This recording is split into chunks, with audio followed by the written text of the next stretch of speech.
अंदाजा लगाइए, मैं एक बहुत बड़े मुसलमानों के शहर में जाना हुआ, हैरत की बात आपको मैं बताता हूँ। उनसे हमने मालूम किया कि मेरे भाई आपके इमाम मस्जिद की तनख्वाह कितनी? तो चौधरी साहब ने, सदर साहब ने, मुतवल्ली साहब ने बड़े फख्र के साथ कहा कि हम तो अपनी मस्जिद के इमाम को 9,000 रुपये देते हैं, 10,000 रुपये देते हैं। इस मजमे में ऐसे लोग मौजूद हैं अभी जिनकी जूती की कीमत 20,000 से ज्यादा है।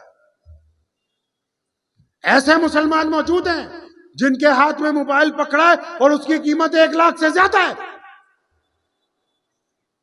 ऐसे लोग हैं यहां पर कि जिनके पैरों में पहनी हुई जूतियां हजारों रुपए में आती हैं। अब आप खुद अंदाजा लगा लीजिए, जिस कौम के इमाम की तनख्वाह एक जूती की कीमत से भी कम हो, अब इनको इमामों की जरूरत ज्यादा है या जूतियों की जरूरत ज्यादा है, ये आप खुद समझ सकते हैं।